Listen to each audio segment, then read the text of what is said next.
시간이 참 빠릅니다. 벌써 한 해의 마지막 주간입니다. 한 해 동안 지키신 하나님의 은혜가 또 연말까지 새해에도 사랑하는 성도들과 함께 하시기를 바랍니다. 2020년 저희 교회 표어는 날마다 주님과 함께였습니다. 주님께서는 여러분과 함께 하셨고 또 앞으로도 하시기를 축복합니다. 주님 우리와 함께 하시는 분입니다. 우리와 함께 하기 위해서 임마누엘이 되셨고 또 우리와 함께 하기 위해서 이 땅에 오셨습니다. 주님이 하신 마지막 말씀도 세상 끝날까지 내가 너희와 항상 함께 있겠다고 하신 말씀이었습니다. 그렇지만 관계라고 하는 것은 일방적인 것이 아니고 상호적인 것입니다. 주님이 우리와 함께 하신다면 우리도 주님과 함께 해야 하는 것입니다. 어떻게 하면 될까요? 주님이 우리에게 오셨던 것처럼 우리도 주님께로 나아가면 됩니다. 그럼 주님 어디에 계십니까? 물론 하나님께서는 온 천하에 계시지만 또한 주님의 마음이 가는 곳, 주님의 발걸음이 가는 곳이 있습니다. 오늘 본문 누가복음 2장은 예수님의 출생과 그리고 예수님의 어린 시절, 예수님이 성장할 때까지의 기록입니다. 3장에 들어가시면 예수님이 30살에 요한에게 세례를 받으시고 사역을 시작했다는 것과 족보가 나오고 4장에 들어가면 광야에서 시험 받으시는 예수님의 첫 번째 공사역이 나오게 됩니다. 그래서 예수님의 출생과 또 예수님의 사역을 통해서 예수님의 마음이 어디에 가 있는지, 예수님께서 어떤 곳으로 가는지, 하나님께서는 예수님을 어느 곳에 보내셨는지 하는 것을 살펴보고 우리도 그 주님의 발자취를 따라야 된다, 그런 말씀을 하고자 합니다. 천사는 그냥 처음부터 천사이기 때문에 하나님 시키면 바로 가서 일을 하면 됩니다. 예수님은, 메시아 예수님은 그렇게 하지 않았습니다. 아기로 오셨습니다. 마리아의 뱃속에 태아로 오셨죠. 그냥 다 장성한 자로 오셔서 바로 오자마자 사역을 하지 않으셨어요. 왜 그렇습니까? 예수님께서는 단순히 십자가만 지시는, 우리를 대신해서 십자가를 지는 것으로, 우리를 구원하는 것으로 끝이 아닙니다. 그분은 둘째 아담으로서 우리의 갈 길을 보여주시는, 우리의 본이 되시는 분이십니다. 그래서 인간과 똑같이 되셔서 인생이 어떻게 성장하고 어떻게 사명을 감당하는가 하는 것을 보여주신 것입니다. 주님은 우리를 대신해서 여러 가지를 하셨으면서 또한 우리의 본이 되셔서 우리가 어떻게 살아가야 하는가를 보여주신 분이기도 하십니다. 그래서 메시아이신 예수님께서는 아기로 오셨습니다. 본문에서 예수님이 탄생이 나옵니다. 유대 땅 베들레헴 에브라타, 외양간 양구유에서 예수님이 탄생하셨다는 것을 말하고 있습니다. 왜 유대 땅 베들레헴 에브라타입니까? 그것이 다윗의 고을이기 때문입니다. 유다지파 다윗의 고을이 유대 땅 베들레헴입니다. 하나님께서는 다윗에게 너의 후손 가운데 메시아, 왕을 보내겠다고 약속하셨습니다. 하나님의 약속을 따라서 메시아는 유대 땅 베들레헴에 탄생해야 했습니다. 그러니까 오늘날 이상한 사람들이, 무슨 정명석 같은 사람들이 무슨 충청도의 어느 성막리에 태어났다, 그런 말 성경에 없어요. 뭐 우리 대한민국에 태어났다, 이상한 어느 구석에 동방에, 뭐 그렇지 않습니다. 메시아에 대해서 성경은 아주 분명히 말하고 있습니다. 하나님께서는 말씀하신 그대로 성취하는 분이시기 때문에 미리 말씀하시고 성취하신 것입니다. 베들레헴은 유다지파의 고을이요, 에브라타는 다윗의 가문의 고을이기 때문에 거기 나야 되는데, 문제는 예수님이 아기라는 거죠. 태아입니다. 갈 수 있습니까? 내가 마음대로 가는 것이 아니에요. 마리아가 가야 되고, 또 마리아는 요셉과 정혼하고 이미 요셉의 집에 왔기 때문에, 임신한 것을 알고 요셉이 마리아를 데려왔습니다. 데려왔기 때문에 요셉과 함께 가야 됩니다. 그런데 마리아와 요셉이 나사렛에 살고 있는데 일도 없이 임신한 부인을 데리고 갈 이유가 없습니다. 그런데 어떻게 됐습니까? 1절에 보시면 가이사 아구스도가 영을 내려 천하로 다 호적하라 하였으니, 줄리어스 시저를 뒤를 이은 옥타비아누스입니다. 나중에 그 이름이 아우구스토라고 바뀌었죠. 그는 종손자였습니다. 줄리어스 시저의. 하나님께서 이 사람이 로마의 황제가 되게 하고, 아주 똑똑한 사람입니다. 그런 로마의 행정체계를 개편하는 첫 번째 명령으로 인구조사를 시작했습니다. 그래서 로마에 있는 모든 인구를 조사하겠습니다. 그렇지만 그 당시는 교통도 불편하고 통신도 불편하기 때문에 인구조사가 쉽게 이루어지지 않았습니다. 특별히 유대인들은 약간 반감이 있어요. 다윗이 인구조사를 하는 것 때문에 하나님께 벌받은 그런 이기 때문에 좀 조심스럽고 잘 안 하려고 하는데, 그러나 황제의 명령으로 하기 때문에 했습니다. 구레노가 수리아 총독되었을 때 처음 한 것이라.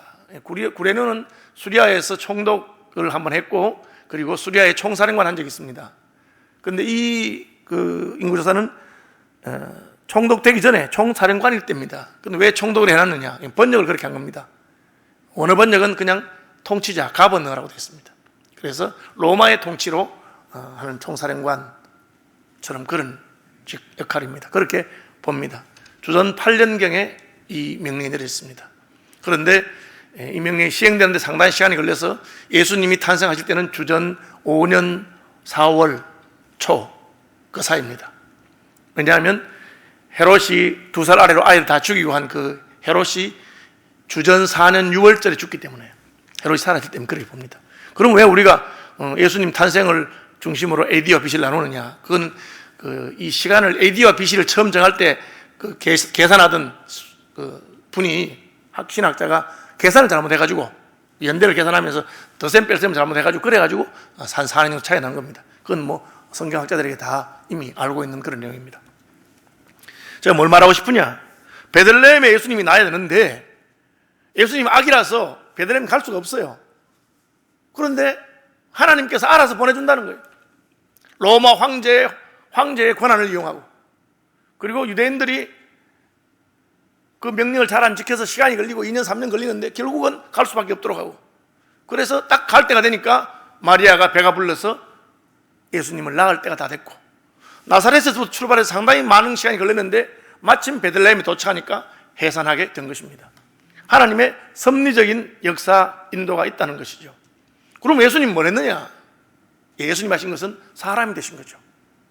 하나님 아버지의 뜻을 따라서 우리와 같이 사람이 되시고 아기로서 예수님이 마리아의 뱃속에 태아가 된 겁니다. 이것을 본질적인 순종이라고 합니다. 베들레헴에 나야 된다, 내 마음대로 안 되잖아요. 언제인지는 모르는데, 그러나 예수님이 하나님 아버지의 뜻을 따라서 사람이 되기로 결심하시고 마리아 뱃속에 태아로 잉태됐을 때부터 그 뒤에 하나님 책임지는 겁니다. 다시 말하면 우리도 우리의 인생을 향한 하나님의 뜻에 본질적인 순종을 하면 됩니다. 우리 인생의 목표가 무엇이냐? 더 이상 잘 먹고 잘 살고 무엇을 입을까 무엇을 먹을까 그렇게 걱정하는 삶이 아니라 하나님께 영광을 돌리는 삶을 살아야 되겠다. 난 하나님의 뜻을 이루는 삶을 살아야 되겠다. 여러분, 그것을 우리가 결심하면, 그것이 어떻게 해서 예수님이 베들레헴에 탄생한 것처럼 내 인생을 하나님께서 이끌어 가시는 하는 건 하나님이 책임진다 그 말입니다. 예수님은 하나님과 동등됨을 취할 것으로 여기지 아니하시고 사람이 되시고 종의 형체를 가지시고 성육신 하실 것을 순종하신 이후로 하나님이 알아서 베들레헴에 나게 하셨다는 것이죠. 저는 고등학교 때 은혜를 받고 주의 종이 되겠다고 결심하고 하나님의 뜻에 따라서 가게 되는데, 그 고비마다 하나님께서 적절하게, 대학을 졸업하니까 자연스럽게 교사가 됩니다. 그런데 하나님께서 교사를 그만하고 신학 갈 수 있도록 그렇게 하시고, 이끄셔서 여기까지 왔다는 것이죠. 여러분도 여러분의 인생의 본질적인 목표, 큰 목표가 하나님의 뜻을 따라 내가 살겠다, 그걸 결심하고 주님 영광을 돌리는 것이 내 인생의 목표다 하면 하나님이 그 다음에는 다 알아서 인도하십니다. 내가 태아와 같이 아무 힘이 없고 영향이 없어도 하나님께서 이끄시는 것입니다. 여러분, 이것을 믿으시고 순종하시길 바랍니다. 본질적인 것 하면 됩니다. 교회의 목표도 마찬가지고 개인의 목표도 마찬가지고 나 인생은 하나님의 뜻에 순종하는 것이다, 그렇게 하는 것입니다. 베들레헴은 어떤 땅입니까? 베들레헴은 뜻이 베이트레헴입니다. 베이트는 집이고 레헴은 떡이죠. 떡집이라는 뜻입니다. 양식이 많다는 것이죠. 우리가 룻기를 보면 나오미가 모압에 이민 갔다가 쫄딱 망하고 과부가 돼가지고 또 과부가 된 며느리하고 돌아오는 것이 베들레헴입니다. 왜? 베들레헴에는 큰 흉년이 들지 않으면 농사가 많기 때문에 그냥 이상만 주어도 먹고 살 수 있다고 생각한 것이죠. 그래서 떡집이라는 뜻입니다. 그런데 이 레헴이라고 하는 말의 뜻을 아람어로는 다른 학설이 있어요. 제가 이때까지 세미나 참석한 중에 제일 비싼 세미나, 5일 동안에 150만 원, 밥도 안 주고 뭐 잠도 안 자주고 하면서 거기 세미나 참석했는데, 거기 세계적인 그 기호학자죠, 그분 성경신학자 기호학자가 말하기를 레헴이라고 하는 말은 피라고 하는 뜻이 있다, 피. 그래서 베들레헴은 피의 집이다. 그게 무슨 말인가? 아람어로는 그런 뜻인데 그것은 베들레헴에 양이 많기 때문입니다. 예루살렘에 제사를 드리는 양을 공급하는 목장이 다 베들레헴에 있습니다. 그래서 베들레헴에 목자들이 많고 베들레헴에 양떼가 많은 것입니다. 자기 집에서 양을 데리고 예루살렘까지 가는 게 힘들기 때문에 예루살렘에서 가까운 베들레헴 목장에, 우리 대관령 목장처럼 거기서 양떼를 사서, 양을 사서 예루살렘에 가서 제사를 드린다, 그렇게 그런 배경 설명을 하시더라고요. 어쨌든 예수님은 베들레헴에서 태어나셨습니다. 베들레헴 중에서도 외양간에서 태어나셨습니다. 여러분, 이게 마구간이 아닙니다. 보통 우리 마구간이라고 생각하는데 우리나라에는 말이 있고 하니까 외양간은 양들이 있는 곳입니다. 예수님이 양들이 머무는 곳, 양들의 집에서 태어난 것입니다. 아주 상징적이잖아요. 예수님이 우리를 양이라고 하셨습니다. 우리가 사는 곳에 예수님이 나셨다는 뜻이에요. 양들이 있는 곳에. 그리고 말구유가 아닙니다. 양구유입니다. 양구유.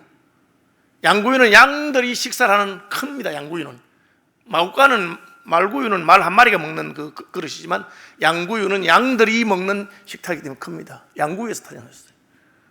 다시 말하면 예수님은 양의 밥통 혹은 양의 밥그릇 안에 태어나신 거예요. 왜 그렇습니까? 예수님이 양의 양식이 되셨기 때문에 그렇습니다. 우리는 성경에서 예수님께서 생명 양식이라고 여러 번 말씀하신 것을 알 수 있습니다. 아주 상징적인 곳에 태어나신 것이죠. 예수님은 양떼들 가운데서 양떼들의 식탁에 올라갈 음식으로 나신 것입니다. 그래서 내가 생명의 떡이라, 이것은 너희를 위해서 찢어지는 내 몸이라, 너희 조상들은 광야에서 만나를 먹어서 죽었거니와 내가 주는 양식을 먹는 자는 영생할 것이다, 그렇게 여러 번 말씀하신 것입니다. 그래서 예수님의 탄생은 양들을 사랑하셔서 양들 가운데 오시고 양들을 위한 생명 양식이 되신 것을 아주 상징적으로 보여주는 상입니다. 하나님께서, 예수께서 아버지의 뜻에 따라서 사람이 되기로 헌신하시니까 그런 길로 인도하신 것입니다. 우리도 마찬가지입니다. 우리가 하나님의 영광을 위해 살겠다고 생각하고 하나님의 뜻을 따라 살겠다고 하면 하나님은 우리를 양떼들 가운데로 이끄시고, 그리고 우리를 양떼들의 양식이 되게 하시는, 나의 것을 내어놓아서 양떼를 먹이는 것입니다. 그것을 제자들이 잘 몰랐어요. 베세다 들판에 5,000명이 있는데 먹이라고 하니까, 아니 우리가 이 저녁인데 어디서 이 사람들을 먹입니까? 너희가 먹을 것을 주어라, 그렇게 말했습니다. 못 먹입니다. 이러니까 웬 아이가 자기의 보리떡 5개와 물고기 2마리를 가져왔는데 예수님이 그것을 가지고 5,000명을 먹이시는 예수님의 사역을 보여주셨습니다. 우리가 하나님의 뜻에 순종하면 하나님 우리를 베들레헴 떡집에 떡과 같이 만드시고 양구유에 양의 양식이 되도록 그렇게 우리를 사용할 수 있습니다. 우리가 가진 것은 없어도 우리를 통해서 하나님의 기적의 역사가 나타나는 하나님의 역사의 통로가 되게 하시는 분이십니다. 기왕이면 베들레헴에 큰 저택이 있을 것인데 왜 양의 집에 나게 하셨느냐? 그렇죠. 로마 황제를 움직이신 분입니다. 황제로 하여금 호정령을 내리도록 했습니다. 베들레헴에 유지들 집 하나, 방 하나 빌리는 건 일도 아닐 겁니다. 하나님 개입하신다면. 그런데 그렇게 하지 않으셨습니다. 왜?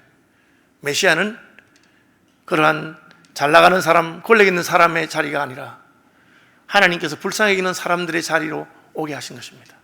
이것은 예수님의 탄생을 축하한 첫 번째 축하객들, 축하 사절들이 베들레헴의 목동들이었다는 것에서 더 분명히 나타납니다. 로마 황제를 움직이신 분이 빌라도의 총독이나 헤로드 왕을 움직일 수 없겠습니까? 그런데 그는 하나님의 초청장을 천사들에게 보내시면서 베들레헴의 목동들에게 보냈어요. 왜 그들에게 초청장을 보냈느냐? 여러분, 초청장이 없어도 오는 사람이 있습니다. 동방의 박사들이죠. 그들은 별을 보고 유대인의 왕으로 나시는 분이 있다고 찾아왔습니다. 그렇죠. 반면에 예수님이 나니까 예수님을 죽이려고 했던 헤롯의 편을 들어서 메시아가 어디서 태어나겠느냐, 유대인의 왕으로 나실 자가 어디 있냐 하니까 이는 유대 땅 베들레헴 에브라타에 오니 선자로 말씀하신 바 유대 땅 베들레헴 에브라타야 너는 유대고을 중에 가장 작지 않았다. 이는 내게서 한 5 인자가 날 것이다 라고 성경의 예언을 해석하는 성경학자들과 율법학자도 있었습니다. 그들은 알았어요. 알았으나 오지 않았습니다. 이방인들 중에서는 별만 보고 올 수 있었습니다. 목동들은 올 수 없어요. 그들은 성경을 잘 알지도 못하고 그냥 하루하루 그냥 양들과 같이 지내야 되는 사람입니다. 그런데 천사는 그들에게만 하나님의 초청장을 보내주었습니다. 구주가 나셨다. 빨리 베들레헴으로 가서 보아라. 그들은 들판에서 베들레헴으로 가서 예수님께 경배합니다. 왜 그렇게 하십니까? 그것은 메시아가 가장 낮은 자들의 왕이시기 때문에 그렇습니다. 우리 흔히 하는 말로 고아들의 아버지였다. 혹은 우리 그 광주 지역에서 가난한 거지들, 노숙자들을 평생 살피고 죽어서 장례식 할 때 온 광주가 들고 있나고 난리가 났던 그런 거지들의 아버지였다. 그런 분이 있습니다. 메시아는 어떤 분입니까? 가난하고 소망이 없고 무지하고 하나님의 계시와 은혜가 아니면 소망 없는 자들에게 오시는 분입니다. 세례요한이 그 제자를 예수님께 보내서 우리가 기다리는 분이 당신이십니까? 아니면 우리가 다른 사람을 기다립니까? 이렇게 물어보니까 예수님 말하셨습니까? 가서 소경이 보며 안전뱅이가 걸으며 가난한 자에게 복음이 전파된다고 하여라. 그것이 메시아 상입니다. 우리는 보지 못하는 자이기 때문에 우리 영적 어두움을 밝히기 위해서 빛이신 예수님이 우리에게 오셨고, 우리는 안전뱅이와 같은 자이기 때문에 은과 금은 내게 없어도 내게 있는 것으로 내게 주노니 나사렛 예수 그리스도 이름으로 일어나 걸어라 할 때 걷게 하시는 예수님의 능력이 우리와 함께 하셨습니다. 우리는 갓난 자이기 때문에 우리 주 예수 그리스도의 은혜를 너희가 알거니와 부요하신 이로서 너희를 위하여 가난하게 되시면 그의 가난함을 인하여 너희로 부요케 하려 하심이라. 그분이 오셔서 우리를 부요케 하신 것입니다. 저는 이 말씀을 볼 때마다 얼마나 가슴이 뜨겁고 기쁜지, 나 같은 자가 주님께 나갈 수 있는가, 나 같은 죄인이 주님 앞에 가서 주님의 환영을 받을 수 있을까 할 때마다 주님은 흑암의 어두운 그늘에 앉은 자들에게 밝은 빛이 비추었고, 소경이 보며 안전뱅이가 걸으며 가난한 자에게 복음이 전파된다고 하여라. 그분은 왕들의 환영을 받을 수도 있고 천군 천사의 환영을 받을 수도 있지만, 그러나 목동들의 환영을 받으면서 외양간에서 양의 밥통에 우리를 위한 생명양식으로 오신 분이십니다. 예수님이 거기 계신 것을 안다면 우리도 그곳에 가야 할 것입니다. 예수님이 계신 곳으로 가서 예수님과 함께 또 예수님처럼 그렇게 사는 분들이 되시기를 축복합니다. 두 번째로 예수님 어디 가셨습니까? 예루살렘에 가셨습니다. 성전에 가셨죠? 왜 예루살렘으로 가십니까? 22절 모세의 법대로, 23절 이는 주의 율법에 선바, 24절 또 주의 율법이 말씀하신 대로 예수님 예루살렘 성전에 가셨습니다. 왜? 결례를 하기 위해서. 사내아이가 태어나면 난지 40일 만에 할례를 베풀기 위해서. 할례를 어디서 했는가는 본문에는 분명히 나와 있지 않습니다만, 어쨌든 할례와 결례와 이런 또 예식을 행하기 위해서 아이를 하나님께 첫째 아이를 드리는 헌신의 식을 하기 위해서 간 것입니다. 예수님이 이런 율법의 의식적인 조항들을 지킬 필요가 있습니까? 없습니다. 왜? 예수님은 더러운 것이 없기 때문에. 여기서 말하는 위생적이 아니고 종교적으로 영적으로 예수님은 죄가 없기 때문에 결례가 필요 없는 분입니다. 그런데 왜 가셨습니까? 율법을 지킬 필요가 있는 분이 아니라 율법이 그가 만드신 분이긴 하지만, 율법의 저주와 율법의 정죄에서 자유하신 분이지만 그는 율법을 지켰습니다. 그렇게 해서 하나님의 의를 이루기 때문에. 이것은 요한에게 세례받을 때 다시 한번 나옵니다. 내가 당신에게 세례를 받아야 되는데 왜 예수님이 제게 세례받으러 오십니까? 그렇게 해서 하나님의 의를 이루라, 그렇게 말하고 있습니다. 우리는 어떠합니까? 우리도 마찬가지입니다. 여러분, 우리가 무슨 율법을 지켜야 될 필요가 있습니까? 없습니다. 그걸 아주 강조하는 사람들이 있어요. 맞습니다. 우리는 더 이상 율법의 저주 아래 있지 않고 율법을 지켜서 구원 얻는 자가 아닙니다. 예수 믿어서 구원 얻었습니다. 그럼 예수님은 왜 율법을 지키십니까? 그렇게 하는 것이 하나님의 의를 이루기 때문입니다. 나는 고기도 먹을 수 있고 모든 것이 가하지만 모든 것이 덕을 세우는 것도 아니고 모든 것이 하나님의 영광을 이루는 것은 아닙니다.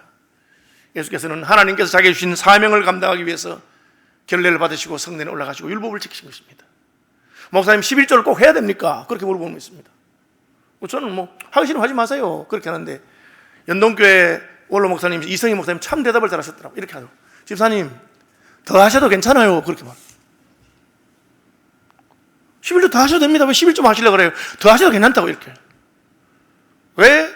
우리가 하나님 나라를 위해서 내가 가진 것을 다 드리고 더 드려도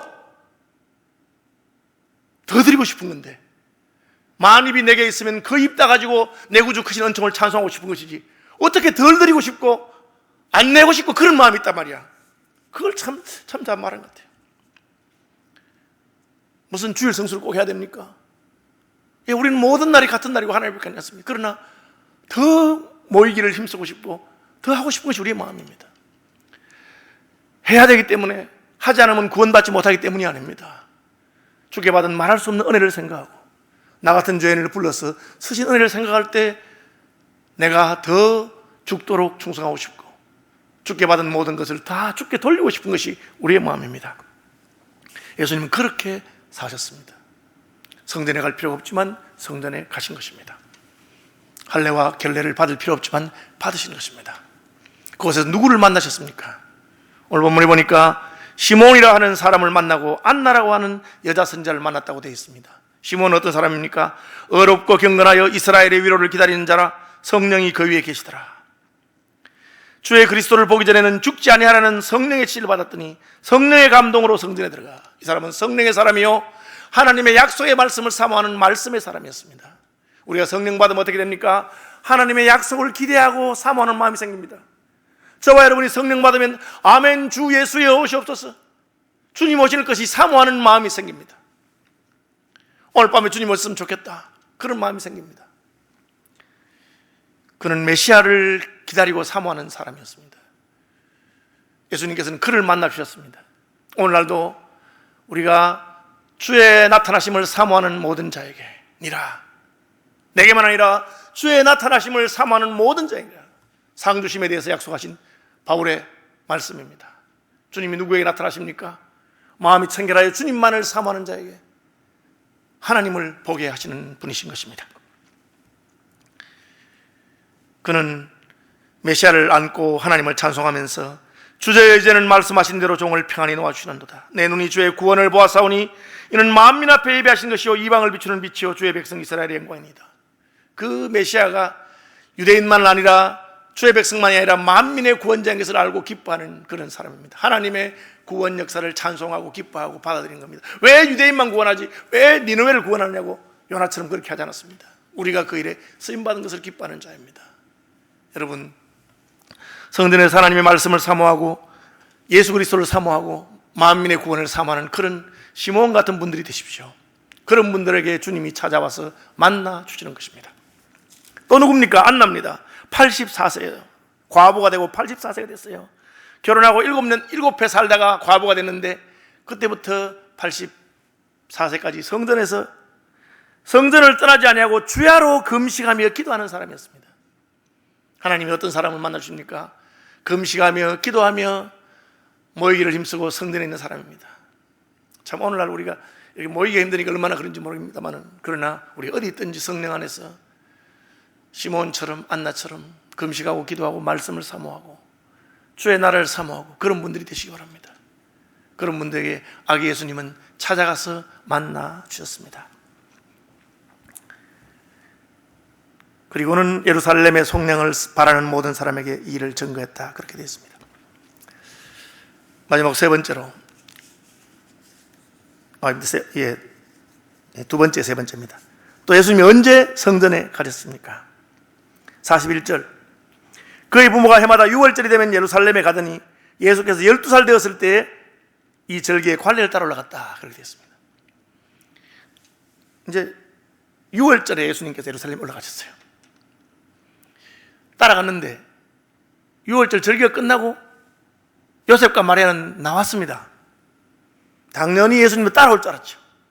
왜? 그들이 생각하기를 성전에는 절기를 지키러 가는 곳이지 절기가 끝나면 빨리 가야 돼. 사람들이 밀리니까.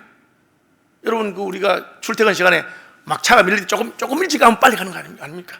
그러니까 빨리 간다고 아마 예수님 생각 안 하고 그냥 간 거예요. 자연히 12살이니까 따라올 줄 알았지. 그런데 한참 가다 보니까 없어. 찾다가 돌아오면서 사흘 만에 보니까 성전에 그대로 계시는 거예요. 예수님 여전히 성전에 계셨습니다. 뭘 말합니까? 여러분, 예배할 때만 오는 곳이 아닙니다. 성전이 내 아버지 집이라고 말했어요. 내 마음이 거기 있다는 것이죠. 아버지 집에, 내가 아버지 집에 있어야 된다.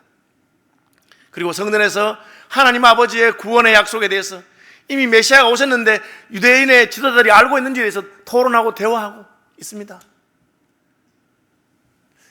여러분, 우리가 예배 때만 모이는 것이 아니라 수시로 모이고, 이 성전은 신약으로 말하면 교회죠. 주의 백성들과 늘 무시로 교통하고 그들과 하나님 말씀을 두고 그 말씀이 우리의 삶 가운데 어떻게 하나님의 구원의 역사를 이루어졌는가를 살피는 분들이 되시기 바랍니다. 예수님 거기 계셨어요. 우리가 아버지 집을 사모하면 아버지 집에서 예수님 만날 수가 있는 것입니다. 그리고 마지막 세 번째로 예수님이 가신 곳입니다. 나사렛입니다. 내가 아버지 집에 있어야 될 줄 알지 못하십니까? 제가 무슨 말 하나? 이러는데 그냥 따라가서 아무 소리 하지 않고 요셉과 마리아를 따라가서 30살이 될 때까지 함께 계셨습니다. 어딥니까? 하나님께서 우리를 부르셨지만 하나님이 쓰실 때가 될 때까지 우리는 또 하나님의 권위 아래, 하나님이 세우신 권위 아래 순종하는 것입니다. 요셉을 자신의 육신의 아버지로, 마리아를 육신의 어머니로 주셨기 때문에 요셉과 마리아를 잘 섬기시면서 나사렛에서 때가 되기를 기다리십니다. 예수님은 30살이 될 때까지 준비하셨습니다. 왜? 하나님께서 그때가 돼야 세례요한에게 세례를 받으시고 자기를 드러내시고 말씀을 전파하기 때문에 그렇습니다. 저는 여호수아를 좋아합니다. 그래서 제 아들 이름을 호수라고 지었는데, 여호수아는 모세의 후계자입니다. 그는 장군이었습니다. 광야에서 아말렉과 싸울 때 아말렉 이스라엘 군대를 이끈 장군입니다. 그런데 그가 왜 모세의 후계자 됐느냐? 성경은 눈의 아들 모세의 시종, 여호수아라, 모세의 시종. 그래서 여러분 아주 분명합니다. 성경은 하나님이 나보다 먼저 세우신 권위에 내가 순종하고 섬기는 자에게 다음 세대의 지도력을 주시는 분이십니다. 여호수아가 모세의 지도력에 순복하고 따랐기 때문에 하나님은 다음 세대의 지도력을 여호수아에게 준 것입니다. 예수님 메시아셨지만 하나님의 때가 될 때까지는 그 아버지와 어머니의 권위 아래 순종하고 그리고 나사렛에 돌아가서 섬기신 것을 알 수가 있습니다. 두 번째는 뭡니까? 두 번째는 예수님께서 성장하셔야 된다는 것입니다. 하나님의 부르심이 저는 고등학교 때 있었습니다. 평생 복음을 위해 살겠다는 헌신이 있었습니다. 그러나 하나님이 나를 서신 것은 그로부터 고등학교를 졸업하고 대학을 졸업하고 신학교를 졸업하고 목사 안수를 받을 때까지 많은 세월이 걸립니다. 이것은 개인적인 부르심과 공적인 부르심입니다. 여러분들 가운데서도 혹시 무슨 내가 목사가 되고 싶거나 장로가 되고 싶거나 그런 소원이 있을 수 있습니다. 그렇다고 그 다음날 바로 되는 것이 아닙니다. 그 소원이 하나님께로부터 온 것이면 하나님께서 여러분을 준비하시고 따듬으셔서 훈련하시고 시키실 것입니다. 저는 제가 수학을 더 좋아했기 때문에 원래는 국문과 갈 생각이 없었습니다. 그런데 고3이 되었을 때 국어 선생님이 너무 좋았어요. 그래서 저는 전공을 국문학으로 가게 됩니다. 그 결과 세월이 지나 보니까 하나님이 나를 목사가 만드시려고 그것도 전공도 사용하셨구나 하는 것을 깨닫게 된 것이죠. 오늘 보면 40절은 번역이 약간 부족한 점이 있는데, 아이가 자라며 강화해지고 지혜가 충만하여 할 때, 이 강화해진다는 말은 원어에는 엔푸니마티, 성령 안에서 강화해진다 하는 말이 포함되어 있는데 이게 빠졌어요. 왜 빠졌는지 모르겠어요. 주석가를 다 그렇게 말하는데, 예수님이 자랍니다. 성령 안에서 강화해져야 됩니다. 내가 은혜를 받았고 하나님 나라 위해서 섬기기를 결심한다고 섬겨지는 게 아닙니다. 성령 안에서 강화해지는 것이 필요합니다.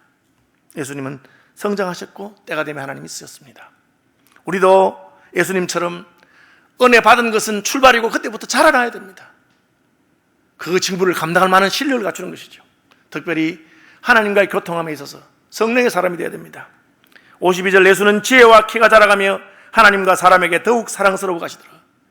육신적으로 성장할 뿐 아니라 영적으로 성장하고 관계적으로 사람에게도 사랑스러워 가고 그리고 지혜가 자라나는 그런 사람이 되어야 됩니다. 이것이 예수님이 탄생과 유년 시절을 통해서 보여준 바입니다. 핵심은 근본적인 순종입니다. 하나님의 뜻에 따라서 순종하려고 마음먹으면 하나님께서 이끄십니다. 하나님이 이끄시는 곳은 베들레헴 외양간 양구였습니다. 예수님은 성전을 사모하는 사람이었습니다. 성전의 사람들과 교통하고 성전에서 내 아버지 집이라고 말하고 그런 분입니다. 또한 예수님은 하나님이 세우신 권위에 복종해서 때가 될 때까지 아버지 어머니를 모시고 살았고 하나님의 은혜 안에서 강하고 성령 안에서 강해졌습니다. 그리고 마침내 때가 되면 3장에 세례요한에게 세례 받으시면서 공사역을 시작하게 된 것을 볼 수가 있습니다. 예수님 어디 계십니까? 하나님이 이끄시는 곳에 계십니다.